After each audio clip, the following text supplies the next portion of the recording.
Bharat TV में आप सभी का स्वागत है। मैं हूं कविता उपाध्याय। आप देख रहे हैं inner wheel club of IPEX Delhi का बैनर। अक्सर आपने ये देखा होगा, यहाँ की जो प्रेसिडेंट हैं वो हैं ज्योति गौतम जी। आइए उनसे मिलवाएंगे। वो लगातार समाज सेवा करती हैं। हाँ, बीजेपी में भी वो वरिष्ठ कार्यकर्ता हैं। लगातार महिला, आइए ज्योति जी, आप लगातार, ज्योति गौतम जी, आपका भारत टीवी बहुत बहुत स्वागत करता है। आप लगातार आईपी में हो या फिर आपके आसपास के क्षेत्र में हो, आप सेवा करती रहती हैं।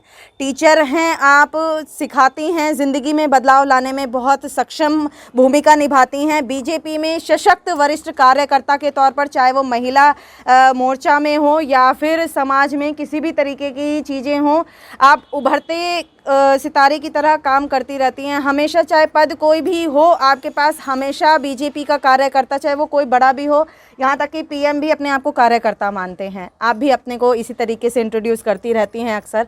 मैम, इस बार आपने क्या काम किया इनर व्हील क्लब आईपेक्स दिल्ली की तरफ से? ज्योति गौतम जी। सबसे पहले तो मैं भारत टीवी की जो ऑर्गेनाइज़र हैं कविता जी का बहुत बहुत धन्यवाद करना चाहती हूँ कि उन्होंने आज मुझे फिर एक मौका दिया कि सेवा श्रृंखला में जो मैं अपने कार्य की हैं उनके बारे में आपको कुछ बताने जा रही हूँ। कहते हैं नर सेवा नारायण सेवा।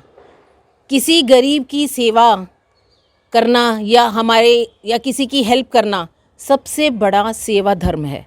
ये सेवा का भाव हमारे मन में तभी आता है जो हम अपने माता पिता से संस्कार लेते हैं और उन संस्कारों की वजह से ही हम अपने जीवन में सफलता प्राप्त करते हैं।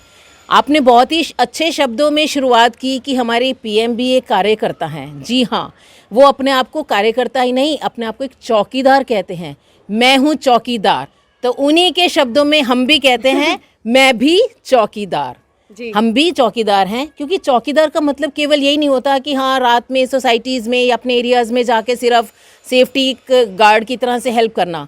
चौकीदार का मतलब है हमेशा चौकन्ना रहना। चौकन्ना, हर, चाहे वो कोई भी क्षेत्र हो, चाहे हमारा सामाजिक क्षेत्र हो, राजनीतिक क्षेत्र हो, आध्यात्मिक क्षेत्र हो या कोई भी क्षेत्र हो, एजुकेशन का क्षेत्र हो, हर क्षेत्र में हमें चौकन्ना रहना है। चौकन्ने का तात्पर्य यह है कि हमें सचेत रहना है। तो आज आप देख रहे हैं हमारे देश की जो अर्थव्यवस्था बिगड़ी हुई है, लेकिन फिर भी हमारे मोदी जी, हमारे प्रधानमंत्री जी ने उसको किस तरीके से संभाल के रखा हुआ है। अब जो हम बीजेपी के कार्यकर्ता हैं, हम कुछ ना कुछ सेवा के कार्य उसमें भी करते रहते हैं, क्योंकि ज़रूरी नहीं है कि अगर हम किसी क्लब से जुड़े हुए हैं तो हमें एंटरटेनमेंट ही करना है ना कविता जी?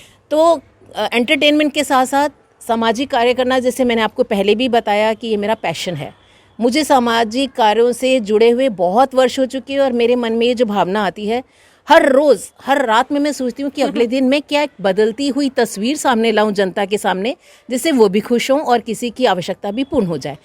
हाल ही में मैंने प्रोजेक्ट किया है डिसेबल्ड बच्चों के लिए। जी, जो बच्चे अपंग हैं या किसी तरीके से डिसेबल्ड हैं, जो अपने कार्य करने में सक्षम नहीं हैं, तो उन बच्चों के लिए भी मैंने सोचा कुछ ना कुछ तो किया जाइए। जब हम समाज को लोगों के लिए सेवा कर रहे हैं, तो मैंने उन बच्चों के लिए खाने पीने का सामान भेजा, जैसे बिस्किट्स हैं, बनानास हैं, चॉकलेट्स हैं, आइसक्रीम्स हैं, और इसके साथ साथ कोविड-19 पीरियड में उनको एक जागरूकता देने के लिए मास्क का वितरण भी किया और उन बच्चों को समझाया। मैं आपको ये ज़रूर बताना चाहूँगी कि वो ये सेंटर जो है परपड़गंज में अहिंसा धाम के बिल्कुल पास में है, लेकिन मैं उस स्लम एरिया में नहीं जा पाई, तो मैंने वहाँ के केयर टेकर को यहाँ बुलाया और उनके द्वारा ही मैंने सामान भेजा। हमारा मेन मकसद है कि उन बच्चों तक सामान पहुँचाना। बिल्कुल सही बात है। तो उसके साथ साथ मैंने उनको समझाया कि ये जो बच्चों तक सामान ज़रूर पहुँचना चाहिए, भले ही वो बच्चे उस विद्यालय में अभी इस समय नहीं आ रहे हैं।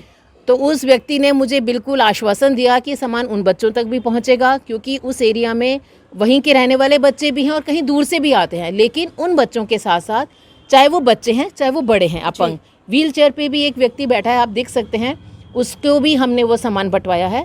तो उद्देश्य है कि समाज सेवा। मैम, आपने जो हमारे कुछ व्यापारी बेचारे फल बेचते हैं या मोची हैं, हमारे भाई हैं जो हमारे लिए सड़क पर बैठ करके सेवा करते हैं, हमारा दो ठीक है पर्पज़ उनका व्यवसाय भी है, लेकिन कोई छोटा या बड़ा काम नहीं होता, काम काम होता है। उसकी इज्जत, उसका सम्मान हम सभी करते हैं। मैम, आपने छतरी वितरण किया, उस पर क्या कहेंगे? हाँ, मैं ज़रूर आपके इसके बारे में आपको कुछ बताना चाहूँगी। कहते हैं ना, सूरत मत देखिए, सीरत देखिए। मन के भावों को देखिए।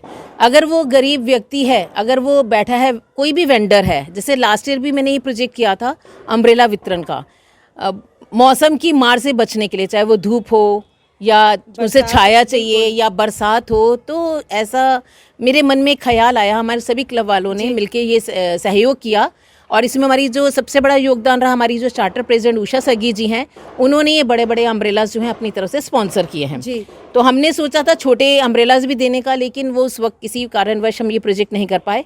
तो अभी दिमाग में आया कि थोड़ा मौसम भी ठीक है, लेकिन कुछ जो ज़्यादा ज़रूरतमंद लोग हैं, जैसे मोची बैठा है, उसको ज़रूरत थी, तो उसने मेरे से बहुत बार बोला था, तो पहला छाता जाके मैंने उसको दिया और मैंने बोला भैया आप इसको संभाल के रखिएगा, ज़रूरत हो इसे खोल लीजिए, क्योंकि स्टैंडी है वो, उसको यूज़ कीजिए और उसके बाद अपने घर में पैक करके ले जाइए। बिल्कुल। उसके साथ साथ बगल में पान वाला है, उसको भी इसकी ज़रूरत थी, तो ज़रूरत समझकर मैंने उसको भी ये छाता दिया और उन्होंने लगा रखा है छाता।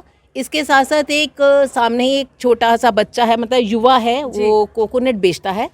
उसे अक्सर मैं यही कहती हूँ, क्योंकि जब मैं समाज सेवा का कार्य करती हूँ तो अक्सर ये लोग भी उस लाइन में खड़े होते हैं। कुछ उनको एक मन में रहता है कि हाँ आज मैडम हमें भी कुछ देंगी, तो एक मन में जिज्ञासा रहती है। ऐसा नहीं है सब अपने घर से भरपूर हैं, लेकिन कहते हैं ना कि अगर किसी भूखे का पेट भर दो तो उसकी भूख मिट जाती है। उसी तरह से ज़रूरतमंद व्यक्तियों को उस तक वो सामान पहुँच जाए तो शायद उनके मन में एक खुशी का एहसास होता है, उनके चेहरे पे वो चमक आ जाती है, और हम यही चाहते हैं, क्योंकि समाज सेवा का शायद यही धर्म है। ज्योति जी, अक्सर मैंने आपको देखा है, हमारे व्यूअर्स ने देखा है, आप चाहे शादी कन्यादान करने के लिए, किसी बेटी की शादी के लिए आप सामान का कहा जाए तो सामान इकट्ठा करती हैं, उसको गिफ्ट देने के लिए, सपोर्ट करने के लिए फैमिली को, या फिर आपने जैसे अभी हम लोगों को बताया, या बच्चों को शिक्षा की चीज़ें वितरण करना। मैडम, हम आज आपकी छत पर, घर की छत पर खड़े हुए हैं। यहाँ हम देख रहे हैं आपकी जो गार्डनिंग है बहुत अच्छे से आपने की है। ये जो चीज़ें हैं मैम, इनके बारे में आप आएँ और हमें बताएं कि ये जो चीज़ें हैं वो किस तरीके से हम यूज़ कर सकते हैं घर में रह करके, क्योंकि वातावरण को शुद्ध करना कहीं ना कहीं बीजेपी की कोशिश भी रही है। जहाँ केजरीवाल जी युद्ध छेड़ रहे हैं प्रदूषण के विरुद्ध, वहीं हम लोग चाहें तो अगर हम इतनी गार्डनिंग जितना मैम ने किया है अपनी छतों पर कर लें, अपने बालकनीज में कर लें, तो कहीं ना कहीं ग्रीनरी आएगी, तो स्वच्छता आएगी और ऑक्सीजन लेवल और अच्छा होगा, हमारी दिल्ली प्रदूषण रहित रहेगी। सबसे ज़रूरी है मैम, क्या कहेंगी ये सब जो चीज़ें हैं, थोड़ा आप अपने शब्दों में बताएं। आज समय की मांग है पर्यावरण को सुरक्षित करना जी। पर्यावरण का संरक्षण करना बहुत ही ज़रूरी है, क्योंकि आप देखते हैं कि बहुत आजकल मॉर्निंग में भी आप उठो ना तो पॉल्यूशन लेवल बहुत हाई होता है जी। तो मॉर्निंग में मॉर्निंग वॉक करने के लिए भी सोचना पड़ता है कि आज जाएं कि ना जाएं।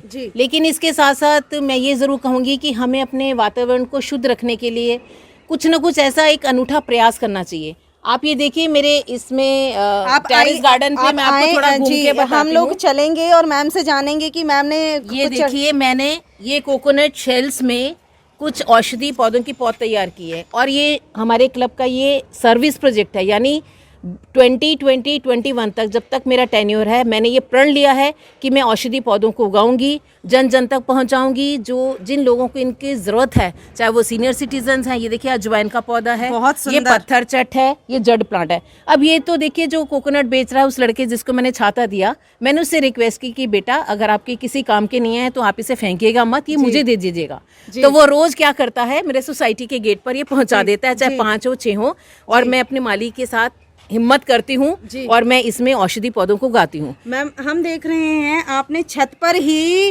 अनार के पौधे लगाए हैं। देखिए हम लोग कितना मतलब ये चीजें हम बाहर से भी खरीदने जाते हैं। देखिए ये अनार ये खट्टा अनार है जी। इस खट्टे अनार से भी तो आपको पता है इसको सुखा के अनारदाना बनता है ना। अनारदाना भी तो एक औषधि है, औषधि है, सब्जियों में यूज करते हैं, सब्जियों में यूज करते हैं। ठीक है, और इसके साथ साथ देखिए मैंने यहाँ पर गिलोय की बेल लगा रखी है।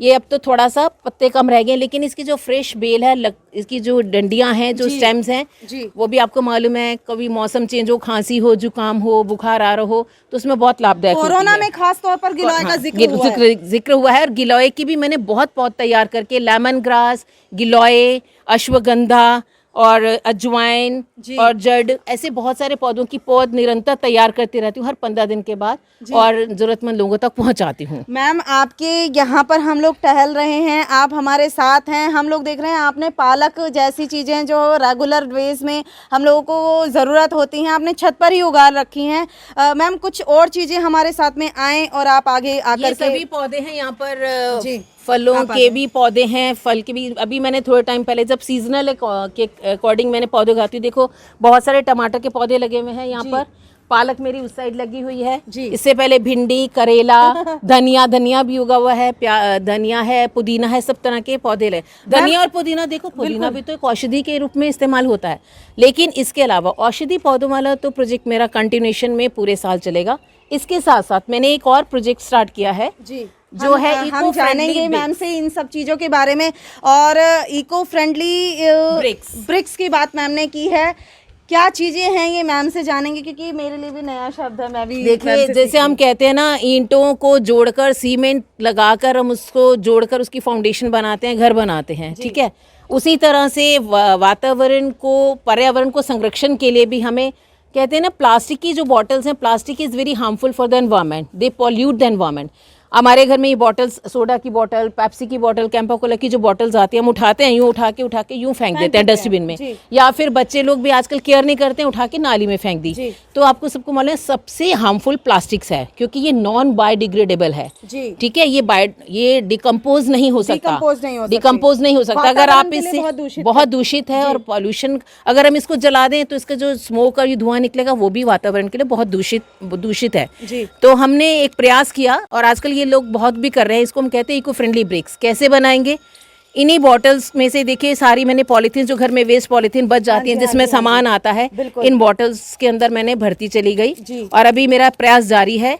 और ये प्रोजेक्ट बेसिकली मैं स्लम एरिया में कर रही हूँ, जे क्लस्टर जो है आईपी एक्सटेंशन में, मैक्स हॉस्पिटल के पीछे, वहाँ के बच्चों को भी मैं ये ब्रिक्स बनानी सिखा कर आई हूँ। मैम इससे क्या फायदा होगा? हाँ, मैं आपको बता रही हूँ कविता जी, कि इन बॉटल्स को हम भरते चले जाएंगे। जैसे अभी मेरी छत पे, जैसे आज मैंने सुबह बनाई, तो ये 6-7 बॉटल्स आपको नजर आ रही हैं, घर के नीचे भी रखी हैं, स्लम एरिया में भी हैं, इवन अपने माली को भी बोला है, जहाँ पर अपने रहते हो वहाँ के बच्चों को बस इतना बोलो कि तुम्हें एक बोतल भरने के 5 रुपए मिलेंगे। कहते हैं बच्चे लालची होते हैं ना, और लालच में, अच्छा लालच है ये, अगर कोई पर्यावरण के लिए कुछ काम कर रहा है तो ये लालच भी बहुत अच्छा है। तो मैंने ये प्रयास किया है, और इन बॉटल्स, जब काफ़ी सारी बॉटल्स भर जाएंगी तो उस स्लम एरिया में जाके इसको सीमेंट से जोड़ कर हम छोटे छोटे स्टूल्स बनाएंगे।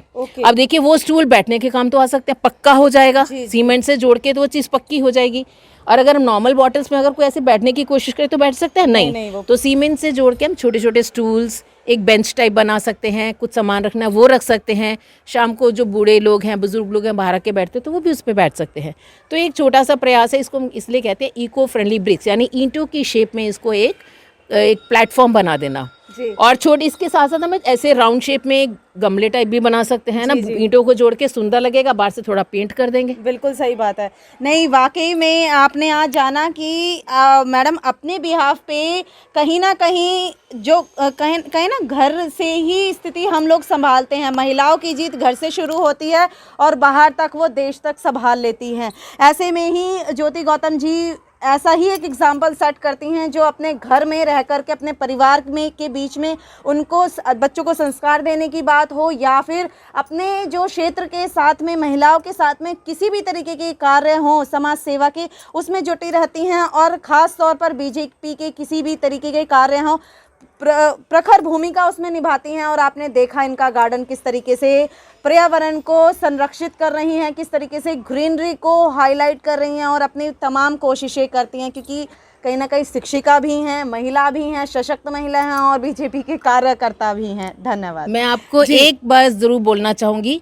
कि मैं बहुत सारे क्लब से जुड़ी हुई, जैसे मैंने आपको एग्जांपल बताया कि लेटेस्ट मैं इनरव्हील क्लब की प्रेसिडेंट हूँ, भारत विकास परिषद सम्राट शाखा की भी मैं प्रेसिडेंट हूँ। और समय समय पर ये नहीं कि मैं केवल इनरव्हील के ही प्रोजेक्ट्स करती हूँ, मैं समय समय पर भारत विकास के भी प्रोग्राम्स करती रहती हूँ, उसमें भी कोई ना कोई चीज़ों का वितरण करती रहती हूँ, चाहे वो कंबल वितरण हो, चाहे वो कुछ और सामान का वितरण हो, खाने पीने की सामग्री हो। और ख़ासकर इस कोविड-19 पैंडेमिक टाइम में तो मैं समय समय पर सैनिटाइजर्स, मास्क और जो भी उपयुक्त ग्लव्स ऐसी चीजों का वितरण करती आपने रहती किया हूँ। है। और बीजेपी कार्यकर्ता होने के, बीजेपी कार्यकर्ता का मतलब क्या है, वो भी तो समाज सेवा है। जी। तो चाहे मैं बीजेपी कार्यकर्ता हूँ, चाहे मैं किसी क्लब से जुड़ी हुई हूँ, चाहे सामाजिक संस्था की मैं प्रेसिडेंट हूँ, तो ऐसे कार्यों में मैं हमेशा कार्यरत रहती हूँ और कोशिश करती हूँ कि हर रोज़ कोई एक नया प्रोजेक्ट लाऊं और समाज सेवा में मेरा जीवन हमेशा, जब तक मैं जिंदा हूँ, मैं समाज सेवा में ही अपना संपूर्ण जीवन बिताऊं। मैम, घर में बैठी हमारी महिलाएं, हमारे छोटे बच्चे, उनको एक आपकी तरफ से अपील कि आप भी चाहें तो पौधा, जीवन में एक पौधा तो ज़रूर लगाएं।